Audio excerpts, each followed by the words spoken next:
open side. Cut the arm, but they won't mind kicking arms all night. That is not a free block.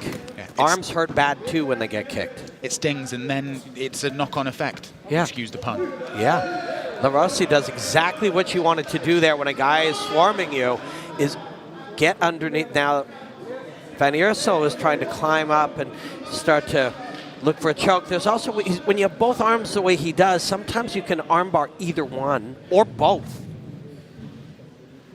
But Sharif knows what he's doing.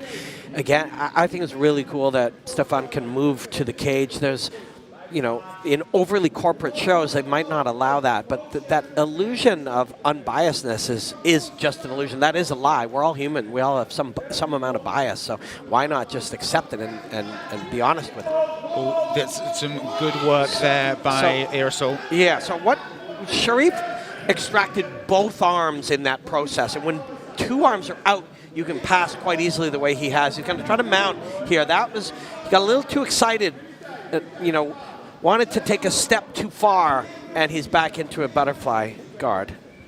And what does it mean here that Eersel's got the control of LaRossi's right arm? So he's trying to control both. He was looking to control the other one from underneath, and then you can swap. You're either in a crucifix from under or you reverse the position. But LaRossi now is, they'll call this north-south for obvious reasons. You know, one's pointing. I wonder why. One's pointing up and one's pointing down. And he's having a, you know, it's not easy. Van Eersel is not surrendering any of these positions. There's little different styles of chokes that can be built. That is an inverted triangle. It's not fully closed. And the arm is in a weird position, so, but he can hook it. It was interesting. Rafael and Sunsao got some tap last night you with can an actually, inverse triangle. For sure you can tap. So his arm is in, right? So normally you would see the arm sticking out of here, sticking out of the triangle itself. But you can still choke from there. But LaRossi very smooth in getting out of that and then getting straight back. He's going to get reversed. Offensive. No, Nice elbow. We talked at the beginning that they were both guys with, you know, not the records they'd hoped at this stage of their career, but they're both tough, and they really are. You can see here. And it's been very active from both fighters. Yeah. Very little stalling in this. So far, it doesn't look like LaRossi's gas tank has been emptied too much by this drop down to bantamweight. This was a really good idea. Big shots. The game was too muddy, low, so he came up high. And he's trying to settle into side control here. And the man on the bottom is just not settling. And he's going to go back up and climb into some sort of modified triangle again. Now that's a sort of a dogfight style position. When Sharif punches is when he gets the most benefit from these positions. That has been his best work, has been when he would get up a little higher. Yeah, like that. And there lands an elbow. And it also helps signal to the judges as well that he's not just sitting in this position, he's doing damage, especially against Van Eersel being very active and trying to throw up submissions from the bottom position. And you accomplish multiple things there. You hurt him. That can be a very good thing. You know, we use the term scoring points from there. We say that. It's not actually scoring points, but what you are seeing is the judges are seeing you as winning the round. Now he goes to the mount. That was a really very slick, smooth, confident mount take. And he managed to resist as well the attempt at a reversal and bucking out of there. Van Eersel is a very, very elastic dude. Constantly. He will not accept positions. But then Sharif forced it on him again. Almost back into mount. He was in the mount there for a second, and then Eersel managed to get his foot. Oh, is that a heel hook attempt? So, yeah. Sharif went to something that he's trained many, many, many times, which was a back step into punches, but he's not out yet. You could see the way that he chose the back step to the punches was drilled into him. And he's free now. And he goes left shoulder to face.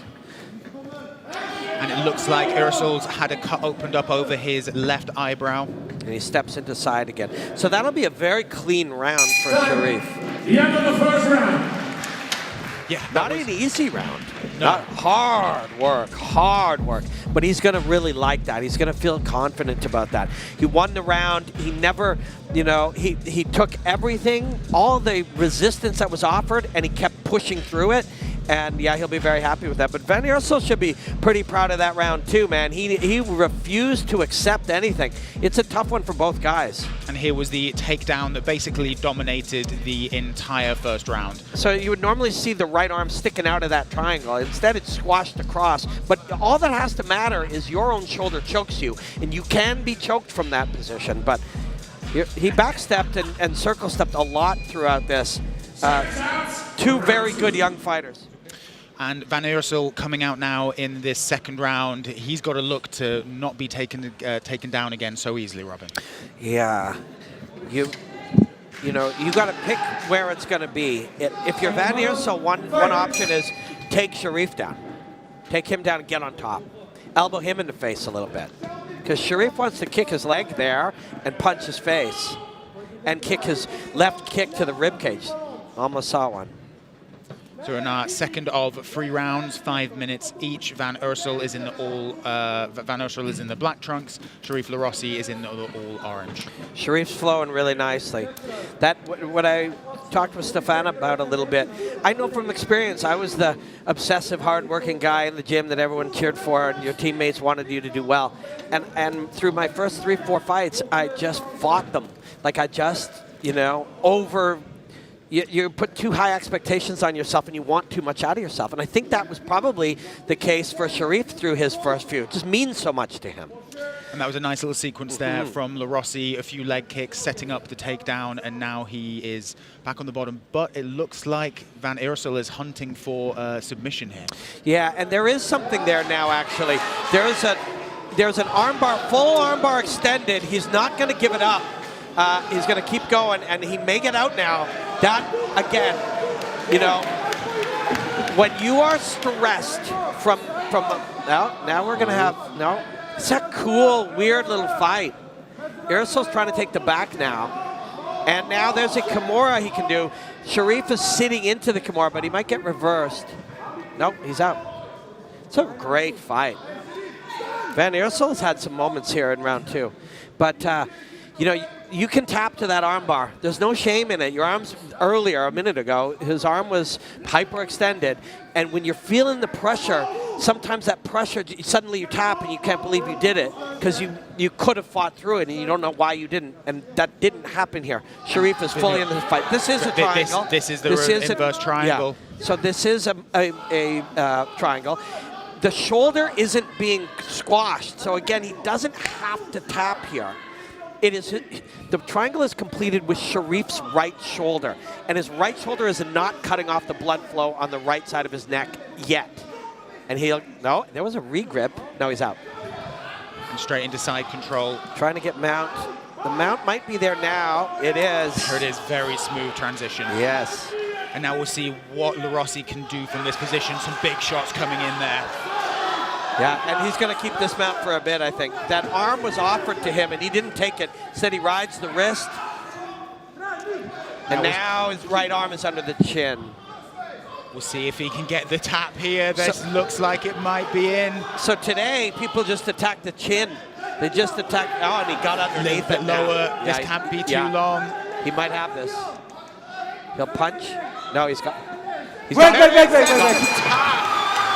Sheriff LaRossi his stand-up pedigree, but some of those body shots and leg kicks were obviously getting to him early on. Yeah, sometimes it's just like, let's stop that for a second, and if I put our chests close to each other, we're not doing that for a minute. And it's really that simple. He definitely has watched tape on Tico, though, because Tico struggles a little bit now and then when he's put on his back. And for a tall fighter, when you're put on your back, it's hard to get your legs back underneath you.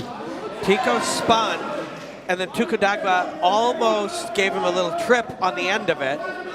Tico threw the knee, and then now he's in charge, trying to get his head under the chin, or at least direct the chin. He's got an over-under body lock, but he's not really doing too much with it. When you have that, you really got to explosively drag your opponent off the cage, because if you're just going to pull him slowly, it's never going to work. Yeah, Tuku Dagba's chilling. He literally is chilling here.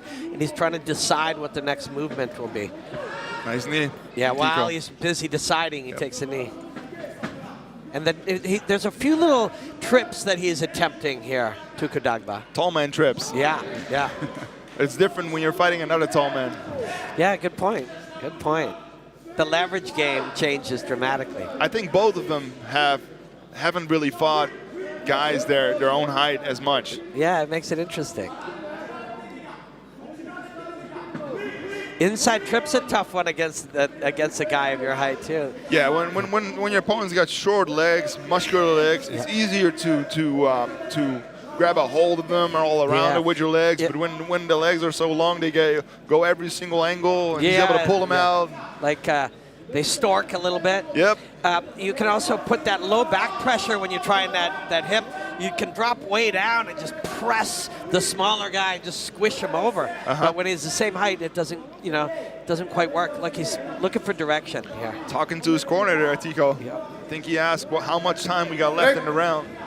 Looks very relaxed. And referee Daniel Sharif separates the fighters, getting back into some striking, which, considering the first opening of this fight, definitely benefits Bracco a little bit more. Tico looks really happy being in there. He does. He's been smiling the entire fight. Yep. Yeah, he really does. Again, like... nice front kick. Yeah, there was going to be a drop down to grab some thigh, and instead he touched him with a front kick. That felt incidental, like they just both happened. You know, they played, rock, paper, scissors, and that's what they got. Sometimes, like we saw last night, with Mario, he would draw out people's right hands and then ding him with a right hand of his own. Nice body shot. Body, and then, man, another. Nice. Oh, referee's looking at it. Oh, he's back in it. He's back in it. That was incredible resilience by Tuukka Dagba there. One shot by Bracco. That was a body shot that dropped him too. The third body shot. He just crumbled on that body shot. Not on the back. Yeah, he did hit the back of the head there, but it's so hard now and then when you're trying to hit a moving target, but it's true. Not on the back. Huh? And Tuukka Dagba looks like he's trying to tuck his head in there a little bit. Dodge choke, though. Yeah, He's got it. go. Yep. He wants to free his leg, and Tuukka Dagba is not letting him. No, if he is able to free his leg, he can move his hips back. But now he let go of the choke. So good job by Tuukka Dagba. Tuukka Dagba actually locked up the body and the legs, using his arms to keep him close and his legs to keep the leg connected. Tuukka Dagba wants to stay in this fight. He's had plenty of ways out, and he is fighting to stay in it. He was able to breathe again after a couple seconds. It's some of the worst pain in the world. And it's painful and affects your breathing. Really looked like the fight was over, but yeah, the way he locked up that leg, normally you can sweep your opponent with that, but the fence was on the other side, so he couldn't use it to sweep that time. Yeah, well, we'll get hopefully get a look at all three of those body shots. It was like a punch, then a jump knee, and then Tuukka Dagba moved to close the distance, and he hit him with something else to the body. All three in about 10 seconds. Yeah, the left to the body, then the knee, and then something else. It was beautiful to see. I think it was another knee, but it happened pretty quickly. And, the old eyes can track these things usually pretty good. That's how fast it was. So that's a little bit of the clinch work that dominated the first half of the round, and then the second half, things opened up a little bit more when the two were separated by referee. Yeah, he already had a couple nice short knees against the fence, and after a while, they add up. It's a kick, then it's a punch to the body. There, knee, knee. And right this one is there. it. Boom, It beautiful was off the fence. It was a knee. It was knee, punch, knee, spin, knee. And he hurt him. Good job timing that by Tuukka Dagba, though, knee, to get back in.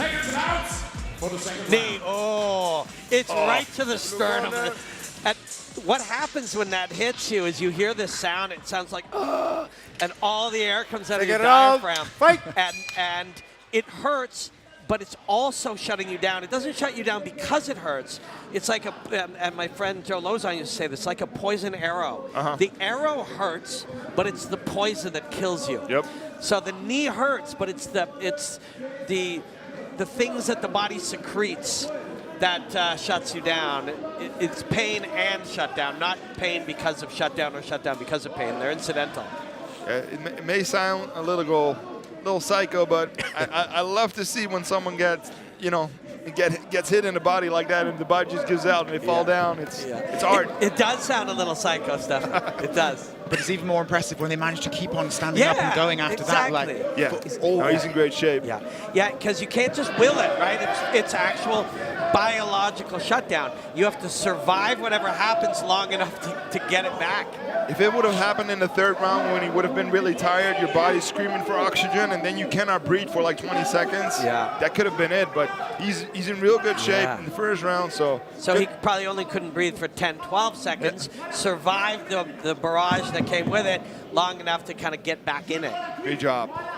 We've gone Toku Dagba initiated this clinch here. Looked like Brickell was maybe getting the upper hand in the stand-up there.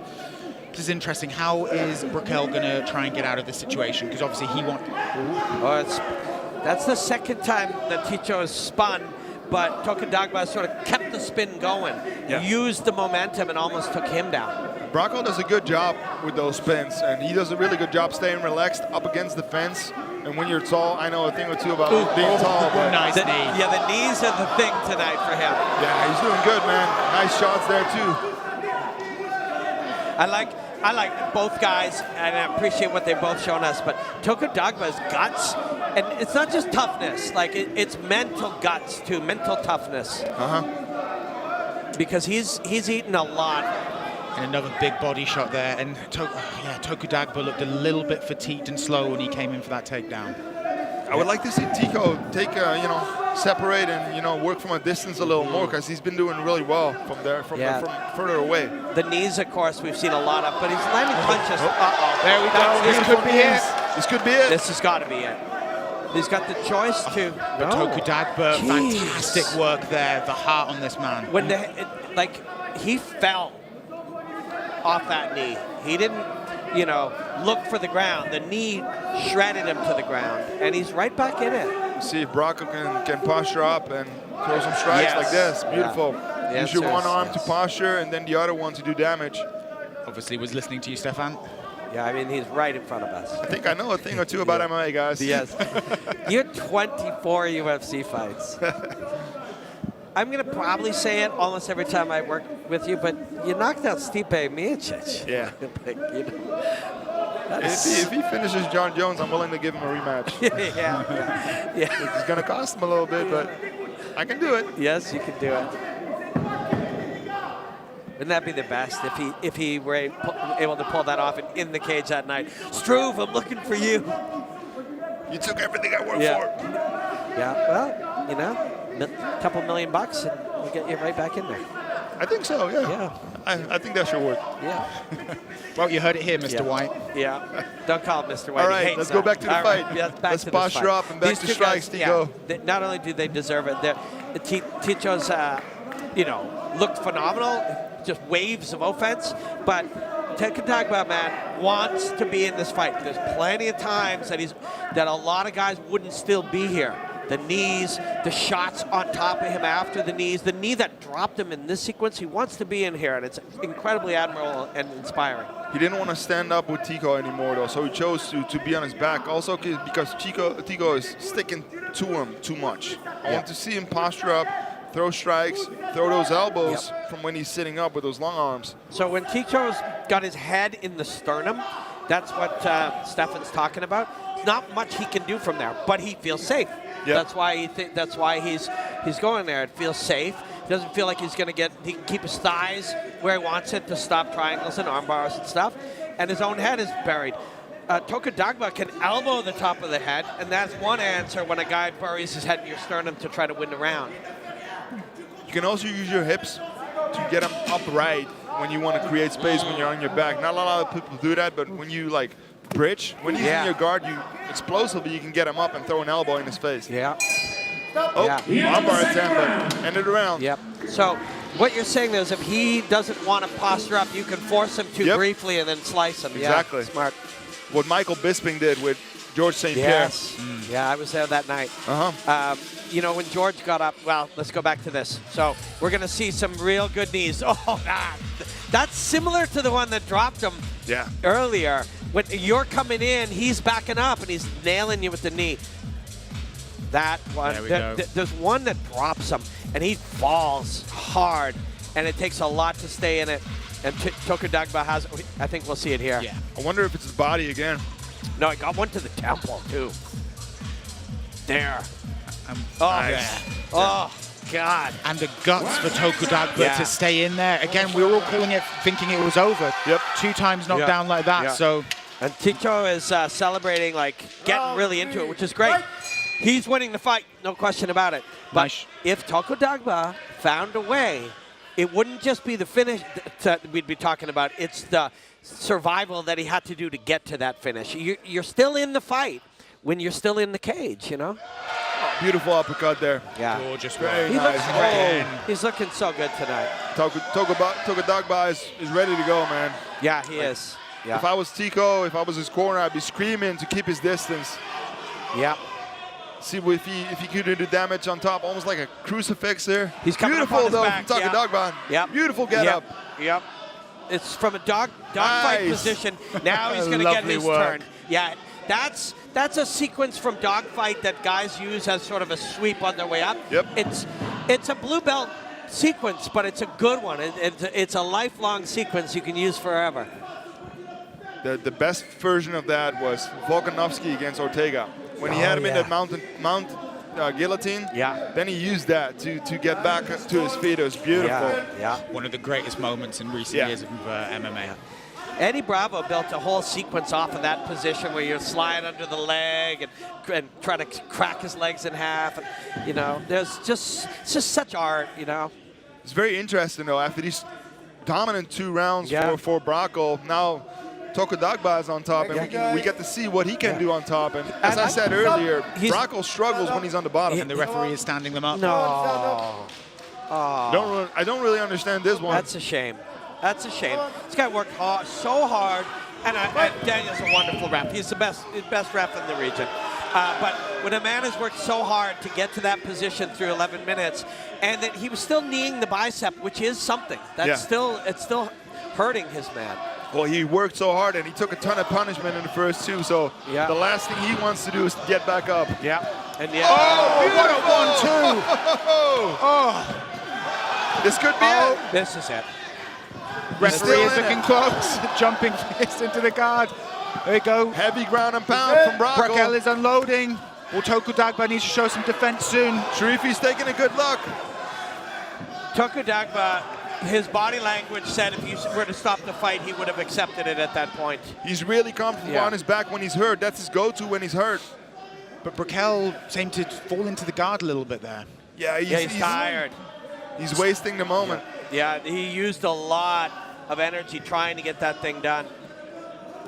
I really believe, though, if he really wants to finish this in the 3rd round, not just win this fight, but finish it, it's there for the taking. It's there. It's there. Completely. And it's not there because Toko Dagba isn't the toughest guy you're going to see on almost any night. It's there because of the amount of work he's put in and abuse he's given this man. And great night so far. 2 amazing fights so Amazing far. fights. Definitely. Watching Bracco stand up has been a joy. It's been fun, yeah. And he's you know, a little different. It's not just everything is that stuff. I almost said boring clean, just like, you know, like too pretty. Yeah. It's a little weird too, and that's great.